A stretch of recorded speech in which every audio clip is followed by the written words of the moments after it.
Today, Joe V is learning all about the science of mixing education and entertainment. Yeah, Joe's here now to tell us how your kids can try some at-home experiments thanks to OMSI. Hi, Joe. Hi, guys. Yeah, we're now at 2.5 months into the at-home school deal here in Oregon.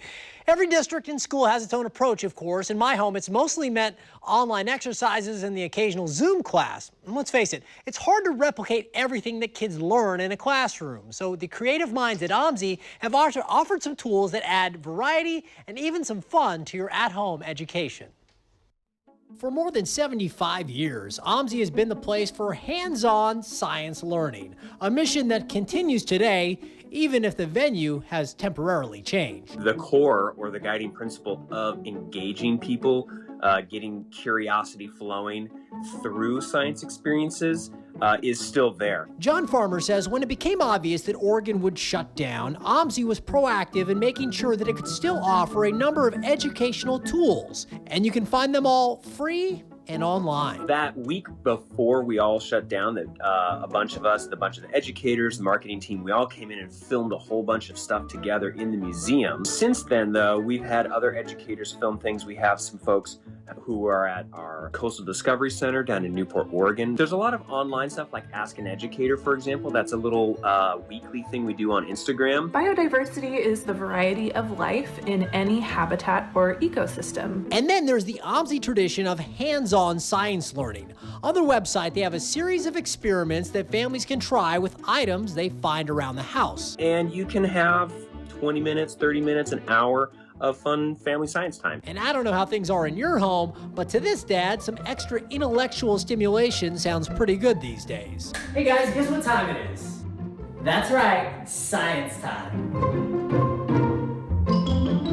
So we tried a number of these online experiments. Here I have set up a small community of dominoes where each domino represents a person. This one visually demonstrates the effects of social distancing. Basically, if you arrange a set of dominoes real close together, a whole bunch will be knocked over by a rolling ball. But if you spread them out, most of the dominoes remain standing. We have activities, a really fun one about, the string telephone. So it's really cool to have Brad, one of our educators, walk through how you can hear the other person's voice. When you make a string telephone, you talk into it, causing the bottom of the cup to vibrate, and that vibration travels along the string to the other cup where they can hear the sound of your voice. Testing, 1, 2, can you hear me? Yes. OMSI plans to keep releasing new online materials as long as their doors remain closed, which means our collective science education will continue. What you're hearing are sound waves traveling through the string. What do you think of that? I already knew that. So keep investigating, exploring, and experimenting, because the family that learns together stays together. This has been a lot of fun. We should do this again sometime. Hello? Yeah. There was nothing wrong. There was nothing wrong with the phone. That's how all conversations end in the V household these days. By the way, I had to explain to the kids exactly that, yes, there was a time when phones had cords on them. Yeah, and actually they were connected to things. Plugged into the wall. It took a while. I had to go online and show them visual proof of that. So I should mention that those experiments, they're on OMSI's website, omsi.edu, and it's not just those videos. There's a whole host. There's, a couple dozen different activities and online tools they can check out there. And then if you go to their social media channels, on Instagram especially, they have interactive components where you can ask questions of their OMSI educators and all that sorts of stuff. So it's a lot of stuff at their fingertips there. One other thing I'd like to mention, because I asked John Farmer with OMSI how they're doing, because a lot of nonprofits, everybody's hurting right now, obviously. In the case of OMSI, they can't have people come in.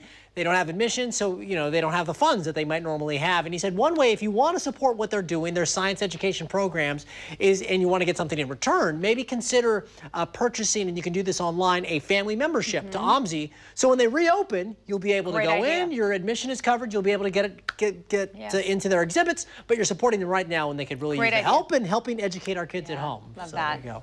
You know what? Tell your girls that the hashtag used to be called a pound. Oh and my blow gosh! Their mind. Right. That conversation can last a week theoretically. Yeah. Thanks, Jen.